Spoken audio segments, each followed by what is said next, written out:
بات میں صداقت یہ آپ کا ترہ ہے، اور جن کا کوئی مددگار نہیں ان دکھیوں کا سہارا آپ کا وجود ہے، بیواؤں کا آسرا ہیں اور لاچار لوگوں کی آپ مدد ہیں، آپ ان کے مشکل اوقات میں کام آنے والے ہیں۔ تو یہ حضرت خدیجۃ الکبریٰ رضی اللہ تعالی عنہا کی 15 سال کی رفاقت کا نتیجہ ہے جو انہوں نے حضور میں دیکھا، اور بیوی گواہی دے رہی ہے کہ آپ کبھی بھی پریشان نہیں ہو سکتے ہیں۔ کلا واللہ لا یخزیک اللہ ابدا، کبھی بھی آپ پریشان نہیں ہوں گے، اس لیے کہ آپ دکھیوں کے کام آتے ہیں، مصیبت زدوں کے، جن کا کوئی کمانے والا نہیں ہے، ان کا آسرا آپ کی ذات ستودہ صفات ہیں۔ یہ تو 25 سال سے لے کر کے 40 سال کی حضور کی عمر حضرت خدیجہ نے دیکھی اور یہ بات کہی۔ یہی بات حضور کے چچا جناب ابو طالب نے اس وقت کہی جب حضور کی عمر 9 سال تھی۔ ایسا ہوا، ابن عساکر نے اپنی تاریخ میں اس کو اپنی سند سے لکھا ہے کہ مکے میں بارش نہیں ہو رہی تھی اور لوگ قحط زدہ ہو گئے، تو حضرت نبی رحمت صلی اللہ علیہ وسلم کے چچا جناب ابو طالب کے پاس آ کر کہا آپ اولاد اسماعیل سے ہیں، آئیں اللہ کی بارگاہ میں دعا کریں تاکہ یہ خشک سالی ختم ہو اور بارش کی کہیں سے کوئی بوند برسے۔ فرمایا آؤ چلو صحن حرم میں چلتے ہیں، تم بھی اللہ کی بارگاہ میں دعا کرو، میں بھی اللہ کی بارگاہ میں دعا کرتا ہوں۔ حضور کی عمر 9 سال ہے، سارے مکے کے لوگ صحن حرم میں جمع ہیں۔ حضور کے چچا نے حضور کو کعبۃ اللہ کی دیوار کے ساتھ یوں کھڑا کیا کہ حضور کی پشت کعبہ کی دیوار کے ساتھ لگ رہی تھی، اور ایسے ہاتھ پھیلا کے کہا مالک اس گوری رنگت والے کے صدقے میں ڈال دے۔ راوی کہتا ہے بادل کی ایک ٹکڑی بھی آسمان پہ نہیں تھی، ادھر حضور کے چچا نے دعا مانگی، ادھر جھوم کے بادل آئے اور پورے مکے کے اوپر چھا گئے، اور لوگ گھروں میں پہنچے نہیں ہیں کہ می چھم چھم برسنے لگا اور لوگ گھروں میں بھیگ کر کے گئے۔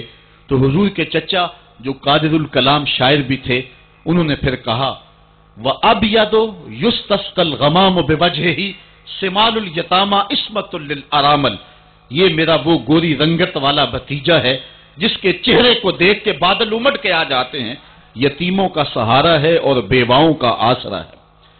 حضور کی عمر اس وقت 9 سال تھی اور حضور کے چچا حضور کو یتیموں کا سہارا کہہ رہے ہیں، تو گویا یتیم ہو کے یتیم پرور ہیں۔ اس حال میں بھی بیواؤں، دکھیوں اور لاچاروں کی مدد کرتے اور یتیموں کا آسرا حضور کی ذات ہیں۔ جب 25 سال سے لے کر 40 سال کی عمر حضور کے شب و روز حضرت سیدہ خدیجۃ الکبریٰ نے دیکھے تو انہوں نے بھی وہی بات کہی، کلا واللہ لا یخزیک اللہ ابدا، کبھی ایسا نہیں ہو سکتا کہ آپ پریشان ہوں، اس لیے کہ آپ بات جب کرتے ہیں تو سچ بولتے ہیں، کبھی آپ کی زبان پہ جھوٹ نہیں آیا، کبھی آپ نے کذب بیانی نہیں کی، دکھیوں کے کام آتے ہیں، لاچاروں کی مدد کرتے ہیں، جو لوگ پھنس جاتے ہیں مصیبت میں ان کو مصیبت سے نکالنے والا پورے مکے میں اگر ہے تو وہ محمد عربی کی ذات ہے۔ اس لیے آپ کا رب آپ کو کبھی بھی پریشان نہیں کرے گا۔ یہ لفظ ہیں حضرت خدیجۃ الکبریٰ رضی اللہ تعالی عنہا کے جو حضور کے بارے میں وہ ارشاد فرما رہی ہیں۔ اب آئیے حضرت سیدہ خدیجۃ الکبریٰ رضی اللہ تعالی عنہا حضور کی سیرت کا نقشہ ایک دوسرے انداز میں یوں کھینچتی نظر آتی ہیں۔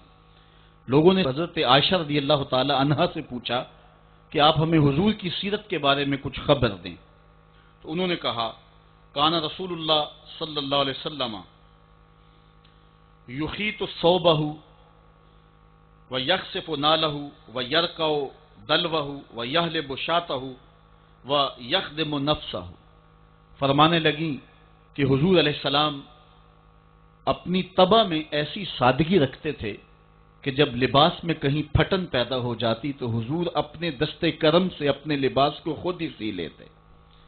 جب حضور کے نالین میں کوئی پھٹن پیدا ہو جاتی تو حضور اپنے جوتے خود مرمت کر لیتے۔ اسی طرح فرمانے لگی کہ آقا کریم علیہ السلام بکریوں کا دودھ خود دھو لیا کرتے تھے اور پانی نکالنے والے ڈول کے اندر جب کوئی مسئلہ ہوتا تو اس کی مرمت خود کر لیا کرتے۔ اور آگے فرمایا وَيَخْدِمُ نَفْسَهُ، اور حضور کسی پہ بوجھ نہیں بنا کرتے تھے، جو حضور کے کام ہوتے حضور خود کر لیا کرتے، بلکہ ازواج مطہرات کے ساتھ حضور کام کاج میں مدد دیتے اور ان کے ساتھ معاونت فرماتے۔ بلکہ حضرت معاذ بن جبل رضی اللہ تعالیٰ عنہ فرماتے ہیں کہ ایک دن حضور گلی سے گزر رہے تھے اور میں ایک جانور کی کھال اتار رہا تھا، اور مجھے کھال اتارنے کا طریقہ نہیں تھا، مجبوراً مجھے کھال اتارنا پڑی۔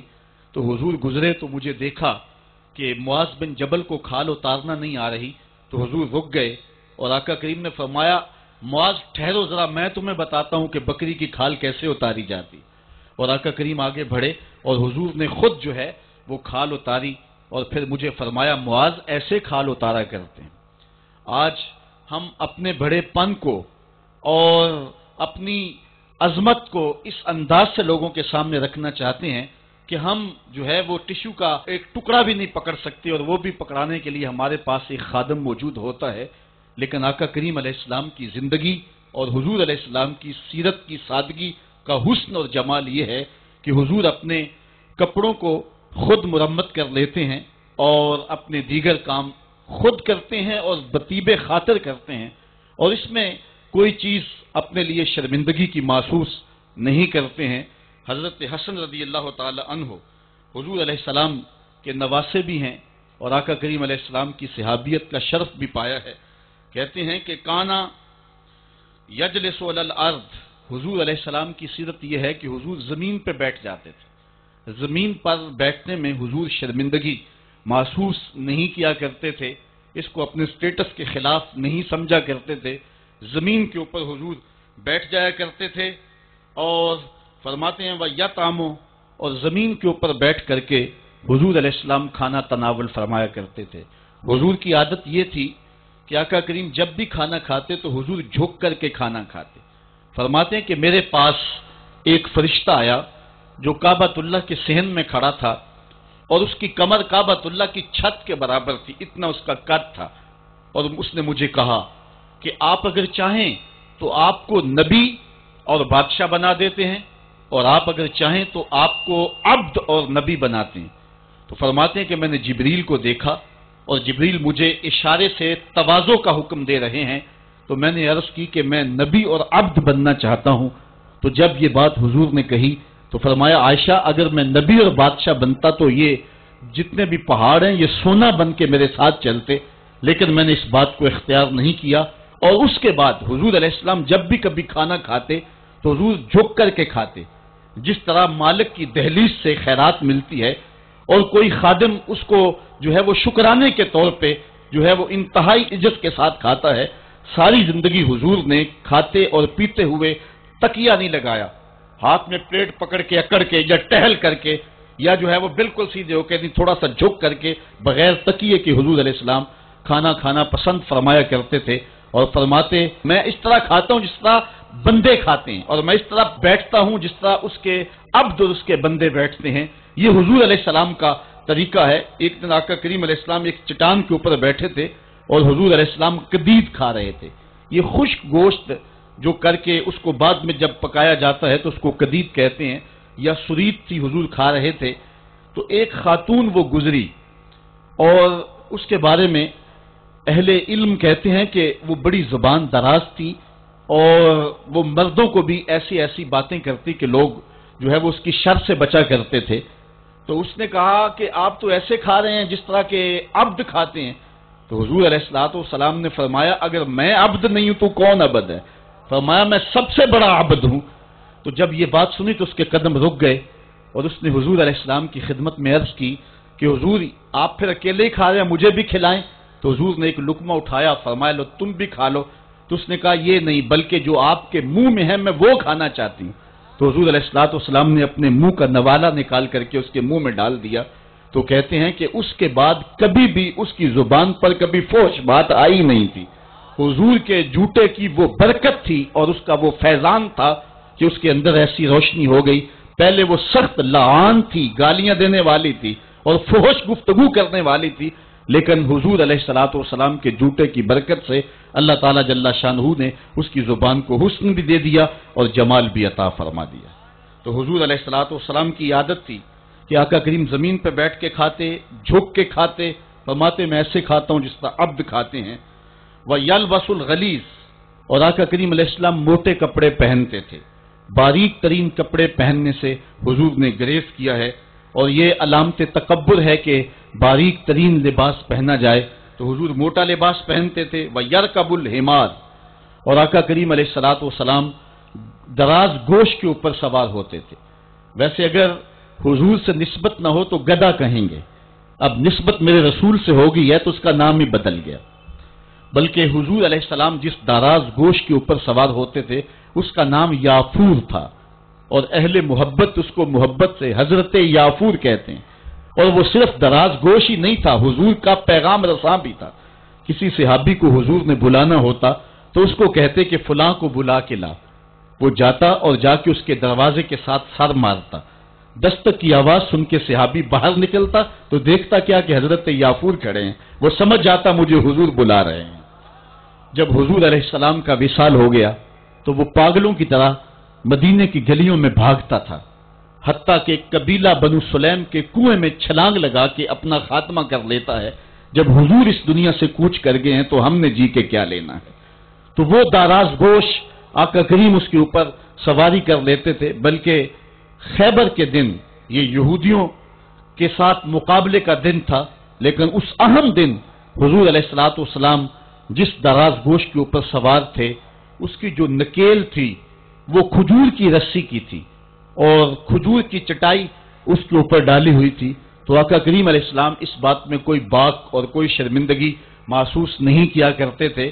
میں ایک دن ایک راستے میں کھڑا تھا کہ کوئی شخص مجھے دیکھ کر کے رکا، اپنی گاڑی پہ بٹھا لیا، اور اس نے 5-6 مرتبہ مجھے کہا جی وہ بس آج میں بڑی گاڑی نہیں لا سکا، بس جلدی میں یہ چھوٹی گاڑی لے کر کے آیا ہوں۔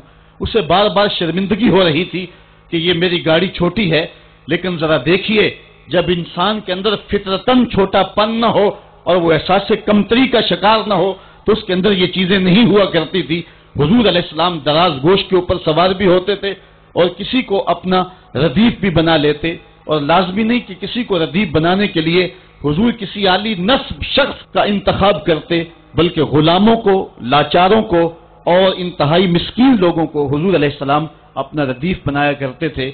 بلکہ فتح مکہ کے دن، یہ اسلام کی عظمت کا اعلان کرنے کا دن ہے، اس دن حضور علیہ السلام کا ردیف کون تھا جو اتنا زیادہ عمر نہیں رکھتا تھا اور حضور کے پیچھے بیٹھے خوشی سے جھومنا چاہتا تھا، اور آقا کریم علیہ السلام کا سر انور یوں جھکا ہوا تھا کہ حضور علیہ السلام کے امامے کا کور جو ہے وہ اونٹنی کی کوہان کے ساتھ لگی ہوئی لکڑی کے ساتھ لگ رہا تھا، اور اس انداز سے حضور مکے میں داخل ہو رہے تھے۔ اور حضور کا اس دن ردیف، حضور کے ساتھ اس اہم دن سوار کون تھا؟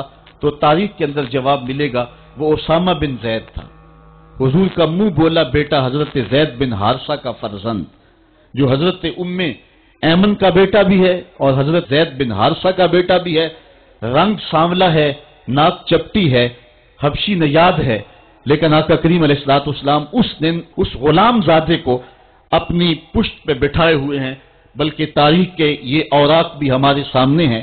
حضرت حسن رضی اللہ تعالی عنہ حضور کے ایک زانو پہ کھیلتے تھے تو دوسرے زانو پہ حضرت اسامہ بن زید کھیلتے تھے، بلکہ حضور علیہ السلام ایک کندھے پہ حضرت امام حسن کو اٹھاتے ہیں تو دوسرے کندھے پہ حضرت اسامہ کو اٹھاتے ہیں۔ حضرت سید عائشہ رضی اللہ تعالیٰ عنہ فرماتی ہیں ایک دن حضرت اسامہ رضی اللہ تعالیٰ عنہ کی ناک بہ رہی تھی، میں نے دیکھا کہ حضور علیہ السلام آگے بڑھے کہ میں اسامہ کی ناک صاف کر دوں، غلام زادے کی ناک صاف کر دوں، تو میں نے عرض کی حضور آپ رہنے دیں میں صاف کر دیتی ہوں۔ تو حضور نے فرمایا اے عائشہ، اسامہ سے میں بھی پیار کرتا ہوں، اسامہ سے تو بھی پیار کیا کر۔ غلام زادوں کے ساتھ محبتوں کا یہ عالم اور اس انداز کے ساتھ پیار کا یہ روپ، یہ حضور علیہ السلام نے ہی سکھایا ہے اور یہ حضور کی زندگی کا ہی روپ ہے۔ حضرت حسن فرماتے ہیں وَيَرْكَبُ الْحِمَارَ وَيَرْدِفُ خَلْفَهُ وَيَلَاقُ يَدَهُ، اپنے پیچھے حضور کسی شخص کو بھی سوار کیا کرتے تھے، اور پھر حضور کھانے کے بعد اپنی انگلیاں بھی چاٹ لیا کرتے تھے اور اس میں کچھ شرم محسوس نہیں فرمایا کرتے تھے۔ یہ حضور کی سیرت کے پہلو ہیں جو بڑے نمایاں ہو کے ہمارے سامنے آتے ہیں۔ حضور نبی رحمت صلی اللہ علیہ وسلم کی سیرت کا رنگ بیان کرتے ہوئے حضرت انس رضی اللہ تعالیٰ عنہ بیان فرماتے ہیں کان رسول اللہ صلی اللہ علیہ وسلم احسن الناس و اجود الناس و اشجع الناس، کہتے ہیں حضور کائنات میں صورت اور سیرت کے اعتبار سے سب سے حسین تھے. حضور علیہ السلام سب سے زیادہ سخی تھے اور حضور علیہ السلام سب سے زیادہ بہادر تھے. حضور علیہ السلام کی سیرت کے حسن کو نبی رحمت کے خادم خاص انس بن مالک رضی اللہ تعالیٰ عنہ بیان فرماتے ہیں. یہ بات ذہن میں رکھیں، یہ وہ صحابی ہیں جن کو 10 سال حضور کی خدمت کی سعادت نصیب ہوئی. 8 سال کی عمر تھی کہ جب حضور مدینے میں تشریف لائے تو حضرت ام سلیم جو حضرت انس کی والدہ ہیں حضور کی خدمت میں نے پیش کر گئے. حضور یہ بیٹا ہے، گھر کا کام کاج کیا کرے گا، ضرورت پڑے تو اس کو کہیں بھیج لیا کرنا، یہ آپ کی نوکری کیا کرے گا. 10 سال حضور مدینے میں گزارے تو حضرت انس نے 10 سال حضور کی نوکری کی. کہتے ہیں خدمت النبی صلی اللہ علیہ وسلم 10 سنین، میں نے پورے 10 سال حضور کی نوکری کی ہے. حضور علیہ السلام کی عادت کریمہ یہ تھی کہ 10 سال میں ایک بار بھی ایسا نہیں ہوا کہ حضور نے مجھے کبھی جھڑکا ہو، اور کبھی یہ بھی نہیں ہوا کہ میں نے کوئی کام کیا ہو اور وہ کام درست نہ ہو، حضور کے مزاج کے خلاف ہو تو آقا کریم نے کہا ہو کہ یہ کام کیوں کیا، اور کبھی حضور نے کسی کام کے کرنے کا کہا ہو اور میں نے نہ کیا ہو تو حضور نے کہا ہو کہ یہ کام تم نے جو ہے وہ کیوں نہیں کیا. حضور کبھی انس کہتے تھے، کبھی انیس کہتے تھے. حمزہ نامی ایک بوٹی تھی، حضرت انس کبھی پہاڑوں سے توڑ کے لاتے اور بچوں کو کھلا دیتے تو حضور کبھی ابو حمزہ بھی کہہ دیتے، کبھی یا ذل اذنین، اے 2 کانوں والے، یوں کہہ کے بھی پکارتے. خادموں سے خدمت ہی لی جاتی ہے، ان کے ناز کوئی نہیں دیکھتا. لیکن حضرت انس رضی اللہ تعالیٰ عنہ کی کہانی سنیے. فرماتے ہیں میں بالکل بچہ تھا، ایک دن حضور نے مجھے کسی کام کے لیے بھیجنا چاہا اور فرمایا انس فلاں جگہ جاؤ. تو میں دل میں پکا ارادہ کیا کہ میں ضرور جاؤں گا، لیکن میں نے لاٹ سے کہا کہ میں نہیں جاؤں گا، لیکن دل میں عزم یہ تھا کہ میں ضرور جاؤں گا. کہتے ہیں کہ میں چلا گیا، راستے کے اندر بچے کھیل رہے تھے اور میں ان کی کھیل دیکھنے میں مصروف ہو گیا. آقا کریم علیہ الصلوۃ والسلام نے جس کام کی طرف مجھے بھیجا تھا باوجود عزم رکھنے کے میں ادھر نہ جا سکا اور بچوں کے کھیلنے کی اس کیفیت کے اندر میں بھی لگ گیا. کہتے ہیں تھوڑی دیر ہوئی تو کسی نے آ کر مجھے پیچھے سے گدی سے پکڑ لیا. میں نے پلٹ کے دیکھا فائزہ ہوا رسول اللہ صلی اللہ علیہ وسلم، تو وہ اللہ کے رسول صلی اللہ علیہ وسلم تھے. تو آقا کریم علیہ السلام نے فرمایا کہ اے انس میں تجھے جس کام کے لیے بھیجا ہے تم گئے نہیں ہو. تو میں نے عرض کی حضور میں بس جانے ہی لگا ہوں. تو اس طرح سے غلام ہو کر بھی حضور کے ساتھ یوں لاڈ اور ادائیں کر لیا کرتے تھے. بلکہ حضور علیہ السلام کے ایک صحابی تھے، آقا کریم علیہ السلام کے ساتھ مزاح کر لیا کرتے تھے. نام ظاہر تھا، ایک بستی کے رہنے والے تھے، وہاں سے آتے اور حضور کی خدمت کے اندر ہدیے پیش کرتے. آقا کریم شہر کی چیزیں انہیں عنایت کرتے. ایک دن وہ بازار میں گھاس بیچ رہے تھے، حضور پیچھے سے گئے چپکے سے اور جا کے حضور نے ان کی کولی بھر لی. کولی بھرنے کا مطلب یہ ہے کہ چپکے سے جا کر اس کو احساس دیے بغیر اس کی آنکھوں پہ ہاتھ رکھ لیا جائے اور یہ اسے اشارتاً کنایتاً پوچھا جائے کہ بتاؤ میں کون ہوں. یہ کسی کی محبت کو پرکھنے کے لیے کیا جاتا ہے کہ ہر وقت کہتے ہو کہ میں تمہارے خیال میں رہتا ہوں، اب بتاؤ میں کون ہوں. تو حضرت ظاہر گھاس بیچ رہے تھے، حضور پیچھے سے گئے اور چپکے سے جا کے ان کی آنکھوں پہ ہاتھ رکھ لیا. اب حضور کے ہاتھ آنکھوں پہ آئے ہوں اور پتہ نہ چلے کس کے ہاتھ آئے ہیں. اللہ اکبر. لیکن حضرت ظاہر نہیں بولتے. میں کہتا ہوں انہوں نے کبھی بھی نہیں بولنا تھا. میاں صاحب نے کیا خوب کہا کہ سفنے دے وچ ماہی ملیا تے گل وچ پا لیاں باواں تے ڈر دی ماری اکھ نہ کھولا متا پھر وچھڑ نہ جا. بلکہ جب انہیں یقین ہو گیا کہ میرے حضور ہیں تو انہوں نے اپنی پشت پیچھے کر کے حضور کے سینے سے جوڑ کے رگڑنا شروع کر دی. پھر حضور نے خود فرمایا کہ اس غلام کو کون خریدے گا؟ اس نے عرض کی حضور مجھے کس نے خریدنا، میں تو بہت سستا ہوں. فرمایا تو اللہ کے نزدیک بہت مہنگا ہے. اس طرح ایک اور صحابی کے بارے میں آتا ہے کہ وہ حضور سے مزاح کر لیا کرتا تھا. آقا کریم علیہ الصلوۃ والسلام کے لیے مختلف تحائف لا کے پیش کرتا. وہ گھی یا کوئی تیل یا بازار سے منڈی سے کوئی نیا پھل آتا تو خرید کے حضور کی خدمت میں پیش کر دیتا. آقا کریم اس تحفے کو قبول فرما لیتے، خود بھی کھاتے، صحابہ کو کھلاتے، اس کو دعا دیتے. 2-4 دن کے بعد جس سے سودا لیا ہوتا، ادھار لیا ہوتا، وہ پیسے مانگتا، بازو سے پکڑ کے حضور کی خدمت میں لے آتا، حضور یہ پرسوں ترسوں آپ نے وہ چیز نہیں کھائی تھی، وہ پھل نہیں استعمال فرمایا تھا، یہ اس کی قیمت مانگ رہا ہے۔ حضور فرماتے تو نے مجھے تحفہ نہیں دیا؟ عرض کرتا غریب آدمی ہوں، تحفہ کیسے دے سکتا ہوں، میں نے سوچا سب سے پہلے حضور ہی کھائیں گے، تو حضور قیمت بھی ادا کر دیتے اور